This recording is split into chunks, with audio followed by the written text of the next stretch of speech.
time being, it's impossible for me to take my family back to the UK safely. Well, for a start, the only time that I've come back to the UK is... Prince Harry believed there were some doors his father would never permanently close. Then came an order so absolute that even he struggled to understand what it meant. King Charles had not merely limited a visit or tightened palace security. He had ordered his younger son's remaining Windsor access removed completely and indefinitely. Within minutes, a place tied to Harry's childhood, his grandmother, and some of his most painful memories had become somewhere he could no longer simply return. Before we go deeper into what this really means for the royal family, make sure to subscribe so you don't miss a single update. Harry read the notification twice before lowering it. Windsor was not simply another royal property to him.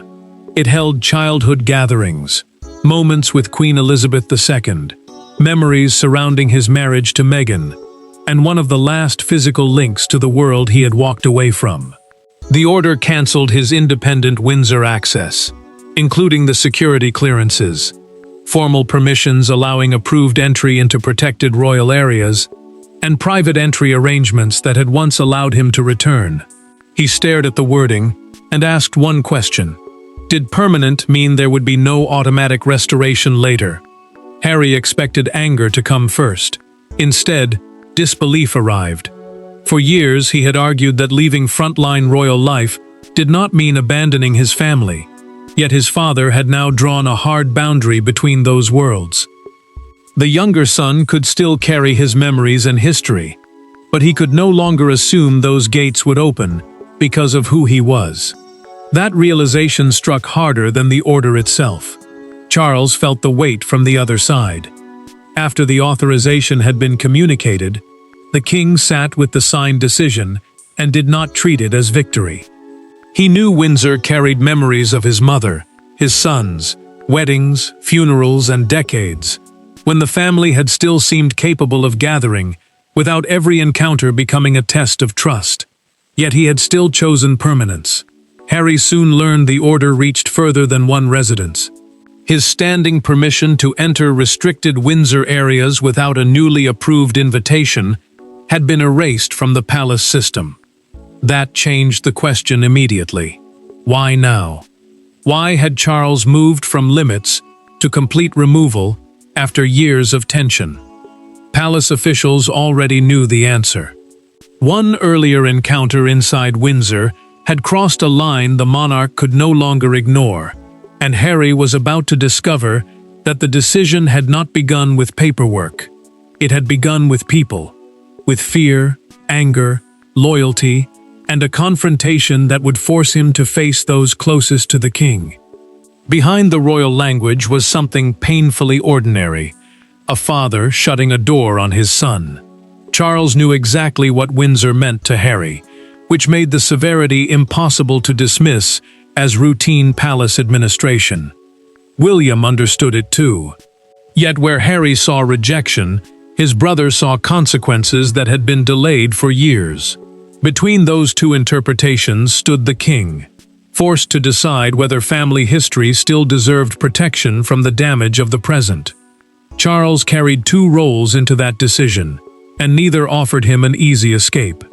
As a father, he knew Harry was still his younger son, whatever had happened between them. As monarch, he was responsible for royal residences where working family members, private records, household staff, and security teams all operated under strict controls. Royal residences are protected homes and official working spaces used by senior members of the monarchy, which meant access could never be treated as a purely emotional family privilege. That was why Windsor had become so dangerous as a symbol. To Harry, it was home. To the king, it was also a place he had to govern. William felt the pressure differently. Windsor was no longer simply tied to childhood memories or old arguments between brothers. It had become closely connected to Catherine and their children, which meant every uncertain boundary now touched his immediate family. The prince entered a private room to speak with his father, and deliberately closed the door behind him. No aides stayed. No secretary took notes. He sat down, chose his words carefully, and told Charles that uncertainty had become worse than the restrictions themselves. Charles pushed back immediately. He refused to allow Harry to become nothing more than a security problem, discussed through files and permissions. The king reminded his elder son that permanent decisions leave permanent scars, and that beneath every dispute, every title, and every public wound, Harry was still family. William did not argue with that. He simply answered that family affection could not keep replacing clear limits whenever trust broke down. Harry felt betrayed when he learned his brother had supported stronger boundaries. In his mind, William had helped turn a damaged relationship into official exclusion. Yet the order contained one distinction that unsettled him even more. He was not forbidden from ever entering Windsor again. A formal invitation for an approved family or royal purpose could still bring him back. What had vanished forever was the automatic right to decide for himself when and how he returned. That difference cut deeper than Harry expected. Charles had not erased him from the family, but he had removed the freedom that once came with belonging to it. And William's concern had not appeared from nowhere. Something had happened during an earlier Windsor visit, something serious enough to convince the future king that informal understandings could no longer survive. When the palace reconstructed that encounter, old resentment stopped being the real story. One specific moment had changed everything. Every family rupture has a moment that later feels inevitable. For Harry and Charles, that moment came during what was supposed to be a controlled, private Windsor visit. The meeting began quietly. It did not end that way. A disagreement over where Harry was permitted to go escalated into a confrontation involving William, a senior household official, and a boundary Harry believed should never have existed. By the time Charles learned exactly what had happened, the old access arrangement was effectively doomed. Harry had been living under a fragile understanding for years. His connection to royal property depended on advanced coordination, quiet cooperation, and the hope that family ties could soften formal restrictions when emotions were high. An approved reception area meant a space he had been specifically cleared to use during that visit, while other parts of Windsor remained protected for private family use. Charles had repeatedly resisted turning every disagreement into punishment. He still believed flexibility might preserve some path back. Then Harry moved toward the corridor. A senior household official stepped in front of him and said the area was not included in his authorization. William and Catherine were nearby, but neither had agreed to meet him. Harry stopped instantly. The refusal cut deeper because he was not standing outside some unfamiliar government building. He was inside Windsor, a place connected to his childhood, his grandmother, and years when walking through family spaces had required no explanation at all. He looked directly at the official and demanded to know whether his brother had personally ordered him kept away. William learned about the confrontation later, and his anger was controlled but unmistakable. The prince did not see the incident as a harmless misunderstanding. To him, Harry had been given a clear boundary and challenged it anyway, placing a member of staff in the impossible position of physically enforcing distance between two brothers. Catherine's presence made the issue even more personal. William believed his wife and children should never have to wonder whether a private family area would remain private. Harry saw humiliation instead. He believed palace staff had been turned into a wall between him and his own family, and he became convinced William's hostility was being enforced through procedure. That belief hardened him, but it also blinded him to what Charles would see next. Charles received a documented internal account of the encounter and read the section about the corridor twice. The king asked one question: had Harry been clearly warned beforehand? The answer was yes. Something shifted. Charles no longer saw only two wounded sons fighting through years of resentment. He saw a system that could keep forcing staff into the middle whenever family emotion overran agreed limits. Still, he did not sign the final order immediately. He summoned Harry for one last private conversation. That meeting would become their final chance to stop a boundary on paper from becoming a permanent wound between father and son. There were no cameras, no public statements, and no crowd to blame. Just a father and son sitting opposite each other with years of resentment between them. Charles wanted one answer. Why had Harry challenged a restriction after being explicitly told where he could and could not go? Harry wanted a different answer. When had his own family begun treating him like an outsider who required permission to cross a corridor inside Windsor? Charles had arranged the meeting for one reason. He wanted to hear the explanation directly, without aides carrying messages between rooms and without another official being forced into the middle.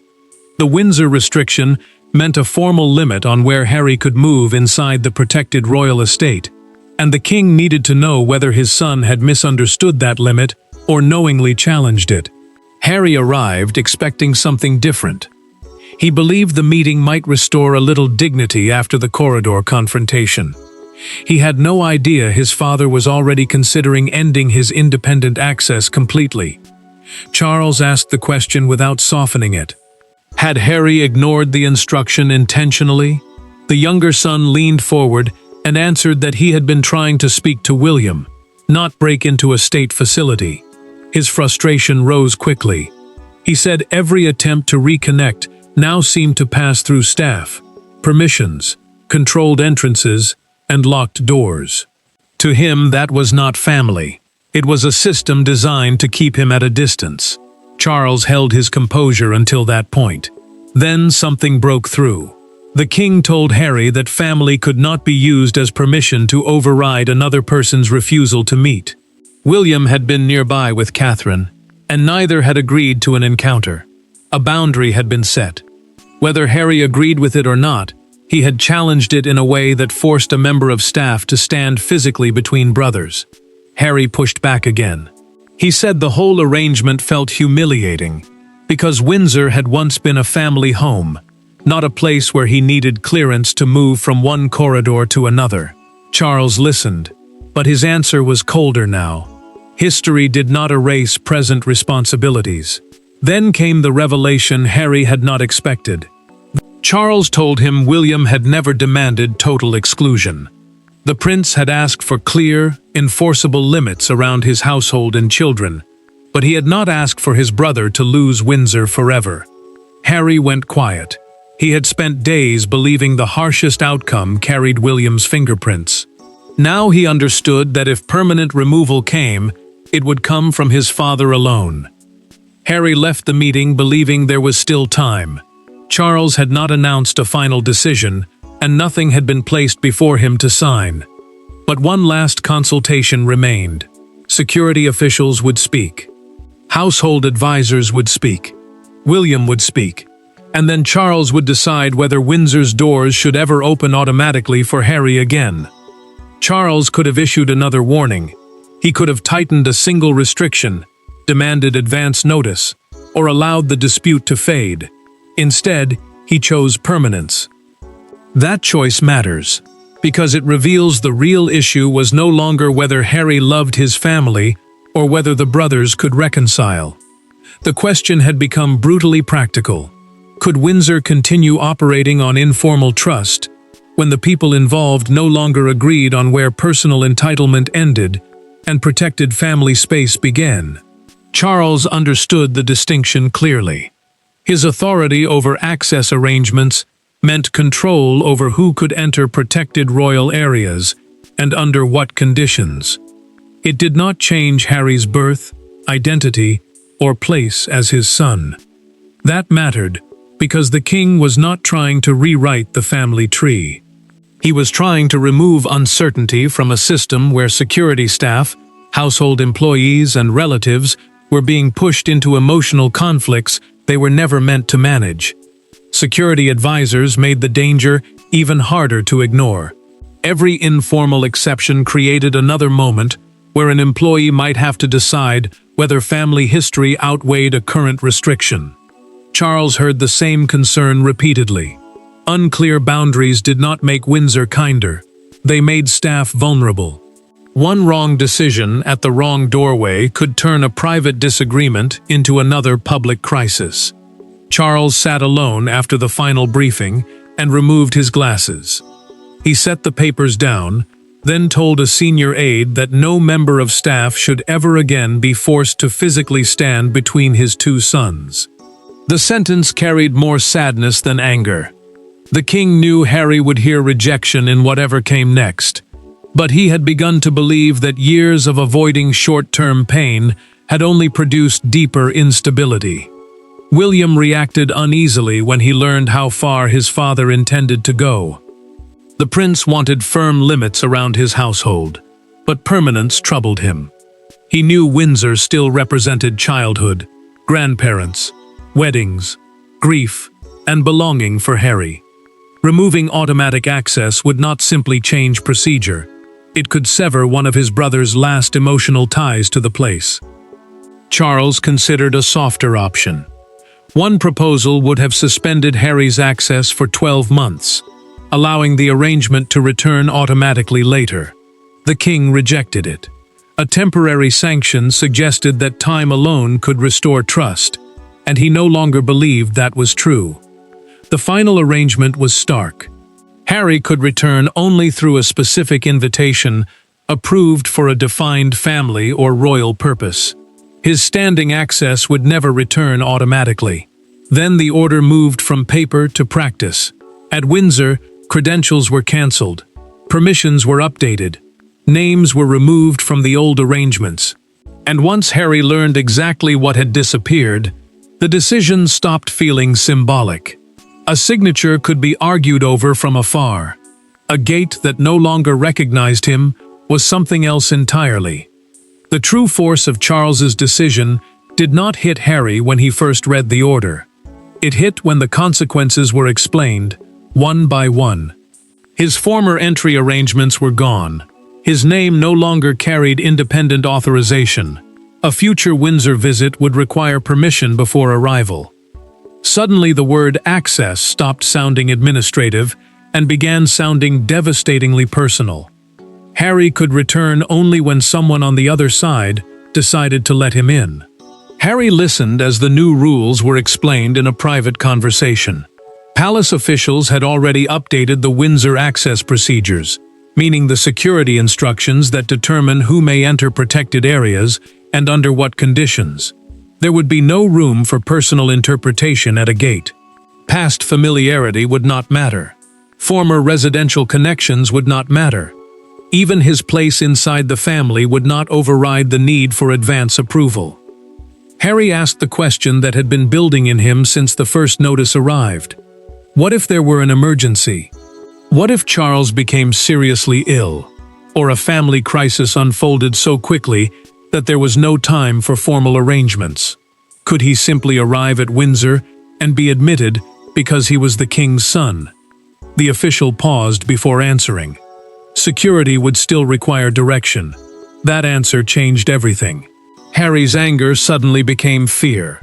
He imagined illness, funerals, late-night calls, rushed flights, and the possibility of reaching Britain while still being separated from his family by a process he could not control.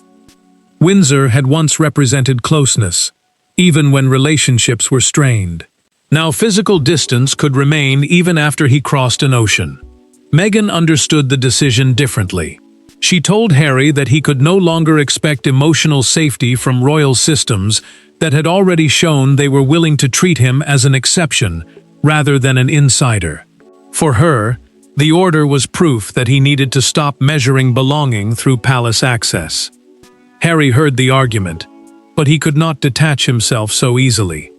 Windsor carried memories from long before their marriage, long before his departure, and long before the family became divided in public. Harry considered fighting back. A public statement could expose the severity of the order and force Charles to defend it. But he was warned that doing so might also expose the corridor confrontation that had triggered the decision, including the warning he had challenged. Then came something even harder to process. Charles had deliberately refused to issue a statement attacking him. The king wanted the boundary enforced, but he did not want his son publicly humiliated. Harry sat with that contradiction. His father had closed the door, yet refused to push him further away through public blame. So Harry made a different choice.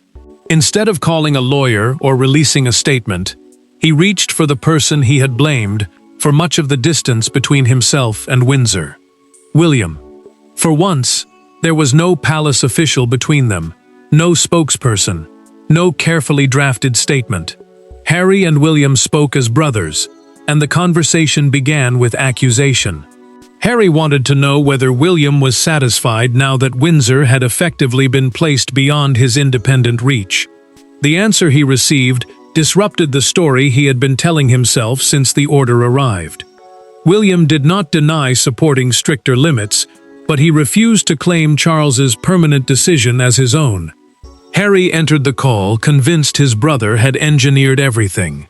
For years, direct communication between them had been buried beneath aides, statements, security arrangements, and old resentment. This time, there was no institutional buffer, meaning no official stood between them to soften or carry their words. William expected anger. Harry gave it to him immediately. "Did you ask him to do this?" William paused before answering. The prince said he had asked Charles for boundaries around his household, Catherine, and the children, but he had never demanded that Harry lose independent Windsor access forever.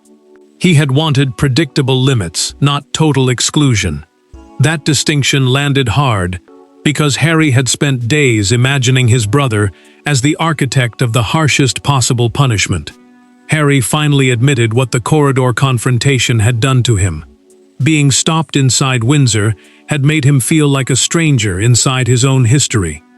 He told William that the place was tied to their childhood, their grandparents, and years when neither brother needed permission to enter family space.